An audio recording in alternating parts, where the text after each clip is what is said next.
All right, to another podcast with Brent and Leon from Investing Education Academy. Today we're going to be talking about tapering. This may be something some of you have heard of. I would probably guess most haven't. And if you're listening to the podcast, tune in because this is going to be a good one. But before we dive into tapering and not only showing you what it is, but teaching you why it's important for you, I am going to do a little bit of housekeeping while Leon tells you why we chose this topic. Yeah, so tapering is something you may have heard. You may hear in the news of late because it's really, really, really important when it comes to economics and the U.S. economy and the stock market. And the reason is tapering directly affects interest rates. And interest rates directly or indirectly affect every other investment out there: real estate, stocks, business loans, everything. So interest rates are very, very, very, very important. And tapering, which we're going to talk about tonight, directly affects interest rates, which again affects every other investment in the economy. So you may have heard that. You may have heard the term in the news, tapering or taper, typically dealing around the Federal Reserve and economics. So if you're in the news, tonight we're explaining what exactly it is. Yeah, and it's also going to have some effects on the stimulus. So just stick around. But before we dive fully into that, I want to say thank you for all of our new members. You all have really been showing your support. And for those that have contacted Leon and I directly about topics they want to hear about, that's what we want. That's what we need. If you listen to the podcast, please come over to the Facebook group when you get a chance. Just search Investing Education Academy on Facebook and you'll find our group. Join. There's no cost. It's a free group. And post, comment, tell people who you are. Let's talk about stocks. Keep it positive, and we'll keep you there. So with that being said, today we're going to dive in right now as it relates to tapering and what is it and why is it important for you to know exactly what tapering is. Yep, and you're going to see how it directly affects you, how it directly affects your investments and the money that you possess, even money outside of investments. So to take a step back before we get into tapering, let's explain what tapering is. So tapering just typically means scaling back or reducing, right? That's typically what tapering means. So what's happening right now? So we'll start at the high level. So what's happening right now? Since March of 2020, the Federal Reserve has been buying $120 billion. That's with a B. $120 billion worth of bonds and mortgage-backed securities since March 2020. Now, of course, we all know March 2020 is when the pandemic started, the world economy shut down. And the reason the Fed did this is because buying bonds and buying mortgage-backed securities, and we're not going to get into the mechanics of why this is, just know this is the effect of it. When the Fed buys bonds and mortgage-backed securities, what it does is it reduces interest rates.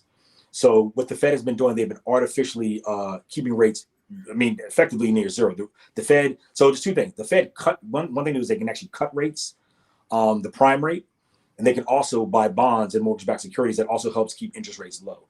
So they got rates initially, and then they also have been buying these bonds and mortgage-backed securities, $120 billion per month since March of 2020.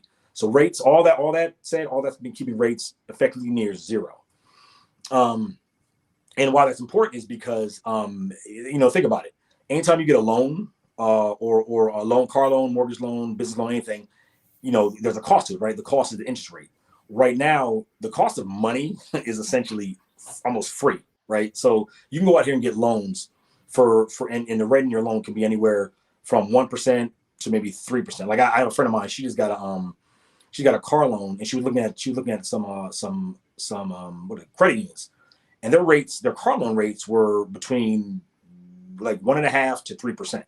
The national average rate on car loans right now is like anywhere from 4 to 7%. Credit unions are typically have lower rates. So these rates are really, really low because rates in general are low right now. So what people are doing is they're going out here right now and just getting all these loans for a lot of different reasons. And because, again, money is free, right? So there's really no cost for them to take out these loans. But we'll get into that a little deeper in a minute. So second bullet is so I have on the screen, we have a slide with 5 bullets. We're going to go through each one. First, the Fed is buying $120 billion a month in mortgage-backed securities and bonds, which are effectively keeping rates, depressing rates artificially. The action by the Fed is making, like I said, making interest rates and mortgage rates low. Now tapering is when the Fed actually starts to reduce that buying. So they're tapering that buying. So they're going to reduce that $120 billion a month is going to shrink to, like, I don't know what the number is, but just imagine it goes from 120 billion to say 100 billion a month. So they're reducing their bond buy per month. Huh? For anybody who's watching, normally the reduction happens slowly. And in this environment, it actually might happen a little faster than normal for what I've been reading, what it normally does over time, because of also the amount of money that's been going out in regards to, I just said it like 2 seconds ago. Stimulus, yes. So a lot of the stimulus money has to be covered somewhere. It's either going to be taxes, bond issues, something has to happen where it's a counterbalance to pay this debt. Because that's really what it is, right? Every time these stimulus funds go out, the U.S. is increasing its debt. So by changing the way they spend, they're essentially keeping more money on hand. But that also, like Leon said, is going to change the rates. Now, one thing, Leon, I don't know if you know this or not, but when tapering occurs, that's different from changing the Fed funds rate window, the window rate, right? Yeah, because it's artificial. Yeah, the Fed funds window rate is a separate what they call facility. That's another way to kind of keep rates. That's another way for keep banks liquid. But yeah, this tapering is mainly buying treasury bonds, or the buying. What they're tapering is they're reducing their buying in treasury bonds and mortgage-backed securities. And the treasuries, I think they also, once this happens, it goes from a federal level to a state level, which is going to affect munis. So municipal bonds for anybody to watch.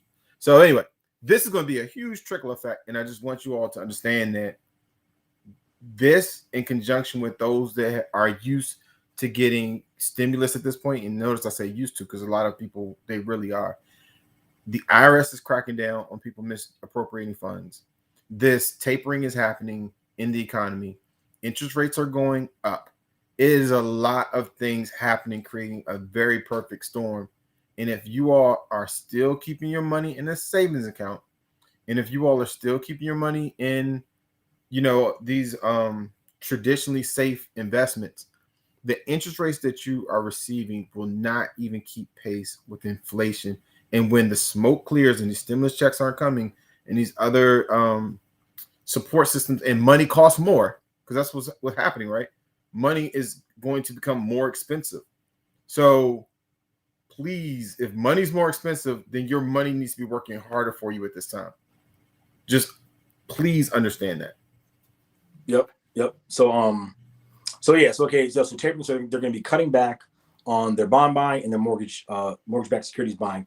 Again, when they reduce that, what happens is rates are going to start to rise. Now, funny thing is, just the announcement of tapering, so the Fed said, I think, 3 or 4 months ago, they said tapering is coming, right? And I mean, I don't know if y'all follow rates like Brent and I do, but I watch the 10-year rate pretty much weekly, and the 10-year Treasury. And so a couple months ago, the 10-year Treasury was like at 0.5. I think maybe early this year. Now it's up to like 1.5. And the main reason behind that is the Fed announced tapering was coming. They didn't say when. This was like 5 months ago. They said it's going to be coming soon. So just that announcement, rates started to rise. Now today, the Fed said yes, tapering will begin this month. So they're going to begin cutting back that bond buying and mortgage-backed security buying this month. So rates are going to start to tick up. Now, is that a good thing or a bad thing? Right. So if you have debt, it's a bad thing. If you have savings, it's still a bad thing, right? Because you're right now the national average for a savings account 0.05, 0.06%. When tapering happens, your rate may go up to 0.8, 0.9, maybe 1% if you're lucky. You're not going to see a big effect from this, right? I would guess maybe 0.2, like percent that'll rise. Yeah, right. So this is not a good thing for savers in traditional savings accounts, because your rate, even though rates are going to rise, you're still going to be way less than inflation. Remember, right now inflation is like 10%. So while tapering may sound good for savers, it's not. It's really they're just trying to normalize rates to kind of get back to where we were in 2019. And remember, this is tapering, right? They're not stopping this, right? So they're still going to be continue buying hundreds of billions of dollars a month worth of bonds and mortgage-backed securities to keep rates low. They just won't be as low. So rates are you're not going to go from what you are now to like a 3%, 4% rate. That's not happening. So just be clear on that. Yeah, and Leon, I want to just touch on one of the things you mentioned. You said for people who have debt, this is a bad thing. It's really worse for people who are getting debt, who plan on getting a loan. For those that have debt, you kind of locked it in, so you actually probably are not benefiting. It's still debt, but unless it's a variable rate, it's a variable rate, yeah, right. But for those of you all who have fixed rates on your debt, and also let's say this, you got it during the last like 2 years, because before that, interest rates were high also, and you didn't refinance during the period where you had the opportunity to refinance. So for all of you all right now who are thinking like, well, what the heck do I do? If you've been thinking about, talk to your financial professional, and we are not giving you direct advice. We are simply saying these are things people can do at a situation like this, because the next few things I'm going to say are going to sound like advice to you in particular, but I'm just saying these are things people can do. Check with your financial professionals. Well, Bert, before you do that, let me tell them the effect on them. How this affects them. Sorry. So we went through the wonky part, right? The kind of the mechanics of rates. So how this affects all of us, right? What is the point of this topic? The point of this topic is the reason we have such high inflation right now. One is the huge demand from all the economies opening back up, right? Everything shut down, all business essentially stopped, and then everything just turned back on, right? So you have all these people, like all of us, pent up demand to travel, to buy things, to have experiences. We're all, and remember, during the pandemic, it was estimated that Americans saved upwards of 1.7 trillion with a T, $trillion, because they couldn't spend it while the economy was closed down, right? So you have all this money that's sitting in people's accounts that they can go spend now. Also, rates are at effectively zero. So businesses and individuals are also going out here taking out personal loans, mortgage loans, car loans. So there's a ton of money flooding in the economy. What does that do? So you have almost an unlimited amount of money chasing a finite amount of goods or services. So So I'm in the market for a car. I've been looking for a used car for the past 3 or 4 months. I went to CarMax, and the dude at CarMax told me, he was like, look, don't even think about buying for another 6 months, because he said you're going to pay anywhere from 10 to 30% more than it was pre-pandemic. So I'm waiting till like maybe earlier mid next year to really start looking again. But the reason that is because there's this huge demand for people to buy cars, because people don't want to ride with other people. They don't want to take mass transit because of COVID. So cars are just in huge demand. But also, it's a semiconductor shortage too. Oh yeah, so the semiconductor shortage too is a whole other issue. But the way rates plays into all this is that, again, money is cheap, right? There's really no cost to money right now. So for businesses to go out here and take out business loans for inventory, to hire new people, for marketing, whatever, you have, again, all this money being borrowed that's being pumped into the economy. You have individuals like us who are taking out loans for car loans, mortgage loans, to take vacations, what have you. Because again, remember, the cost of money is effectively zero. So you're taking all these loans, and your interest rate, the amount you're paying on your loan per month is negligible. So the way this affects us is all this money that's out here that's free, essentially free, is driving up prices of everything. That's why eggs are up, bread is up, cars up, houses are up. Everything is up because money is dirt cheap, and everyone's doing all this borrowing. Well, when the Fed starts to when the Fed starts to activate taper, when they start to reduce their buying, what we say they do, that slowly raises rates, right? So that's gonna and what happens with that is money becomes less cheap. It becomes more expensive to borrow money, which then businesses kind of sort of pull back. Individuals like us kind of pull back and say, okay, this is getting a little expensive to borrow. And on top of that, so that's with taper. Then next year, there's like a 80% chance that the Fed will actually raise interest rates mid next year. So when that happens, money gets even more expensive, so people pull back even more from borrowing. So what this does is raising rates slows the amount of money that flows through the economy, which then helps bring down inflation, because then you have less money chasing a finite number of goods. So the Fed raising rates for us is kind of positive, because it should help slow inflation, but it's also a negative, because if we're out here, looking to take on some sort of debt for some sort of loan, it's going to be more expensive. But me personally, I'm hoping that this slows down inflation, because I mean inflation is just rampant right now, crazy out of control. So I say that to say that. So this is how tapering affects us. It's going to help. It's going to help slow inflation, and it's going to help kind of reduce people from going out here and borrowing all this money to chase all these goods and services, which is then driving up pricing.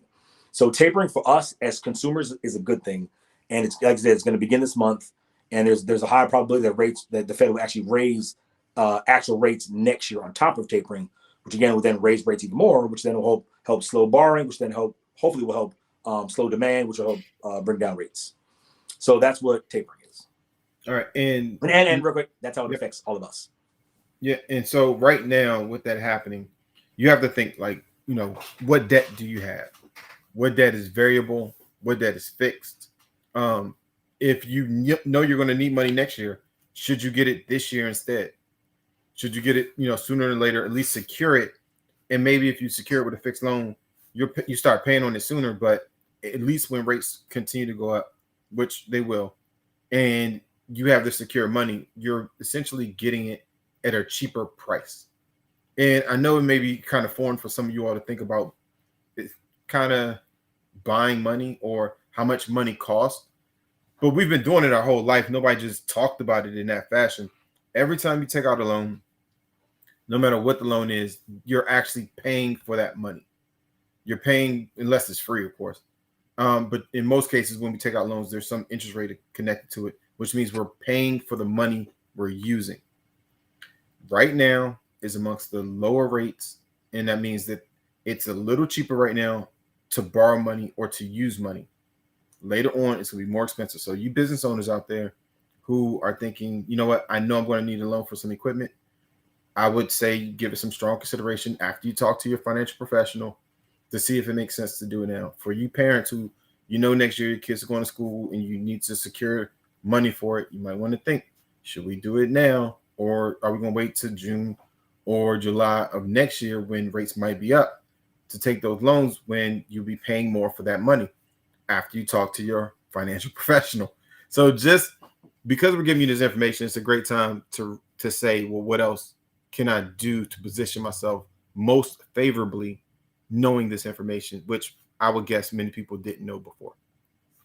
Yep. And another point on this is a way to take advantage of rising rates is on the investment side, find companies that benefit from rising rates. So typically insurers and banks are two industries that you want to look at in a rising rate environment, because they benefit, their products benefit, they make more money when rates are high, because they're usually banks lend out money, and insurers how do they benefit from higher rates, Brent? Well, number one, when they borrow, people borrow from them.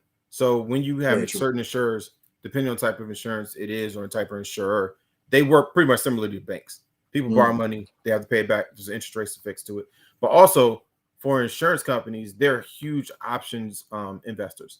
So in this market, they start implementing strategies that's going to benefit them in this type of environment. So just FYI, if you're looking how to take advantage of it, look for insurers or banks, because they're going to benefit from rising rate environments, because they sell products that benefit from higher rates, like loans and lines of credit. Yes. So for everybody, we hope this information not only is interesting to you, but useful for you to go and look at your financial situation. And if you're still saving your money in banks, like this is going to be probably my outro on every single podcast we do for quite some time, you're losing. And you have to get your money out of these savings accounts. If you're buying CDs, which are certificate of deposits, stop it. There are other things out there. Unless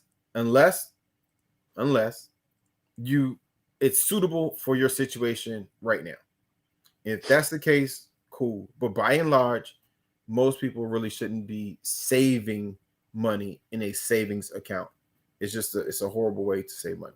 Your investment dollars. We always say, everyone needs a rainy day fund. We get it, but and I'll even say your long-term investment dollars. For us, long-term is typically anything over 3 years that you're going to hold on to. Should not be in a savings account. Shouldn't be in any interest-bearing account, because you're getting crushed by inflation right now. I mean, crushed this year by inflation. Like I said, on the last one, just go Google, look up how much IRS benefits, not IRS, sorry, Social Security benefits are going up this year based on inflation. I think it's like anywhere like 5 to 6%. It's like the biggest jump Social Security benefits are going to get in the last 50 years because inflation is running so high right now. So if your money's sitting in a savings account making 0.05% and inflation is like 5 to 10%, I mean, you're just getting crushed. So yeah, and again, and like I said, real quick, don't think that from tapering when the rates go up slightly that you're going to see this big boost in your savings account. You're not. If you're getting 0.05% right now, like Brent said, you may see 0.08, 0.09, 0.1, but you're not going to see anything significant from this rising rate environment. Yeah, I think 0.2 is the highest it'll go on a national average. But I can see that. Yeah. But for anybody, again, who's interested in learning more about topics like these, we urge you to join Investing Education Academy today. And for those of you all who are already members, go back and spend some time inside of the platform. We're putting new information in daily and with Leon hourly. And so, you got to read it because some of these things will absolutely change the way you invest. And for those of you all who are still thinking, okay, I really do want my money to start working for me, I'm ready to make that leap, I want to join, you can go to investingeducationacademy.com and join today. And for those of you all who are already in the platform, but maybe you want to become an IEA crypto bull because cryptocurrency is a way to even hyper accelerate, depending on the investment, some of the growth in your account, you're ready to do that, you can go to IEAcryptobulls.com and become a crypto bull. And when you do that, you do in fact get access to the entire Investing Education Academy platform. The only level higher than a crypto bull is a panther. And so we like animals, and that's why we chose these names. So everybody, we're going to give you our stock picks. As always, one stock pick is going to be in the Facebook group. You can go to Facebook and search Investing Education Academy to find one of the picks. And for the second pick, you can only find that inside of our community because we have to do something for our members that is special. So the second one will be in our community. And actually in our community, we post both. So if you ever are looking, IEA members out there, if you're looking, you can actually find both picks inside the community. So you don't have to toggle between Facebook group and the platform. And that address is IEAmembers.com. Yep. So everybody, thank you so much. Leon, did I miss anything? Nah, we're good. All right, everybody, look for one stock pick is going to be in the Facebook group. The next stock pick is, in fact, going to be in the IEA membership platform. Stock or crypto could be a mix. Yeah.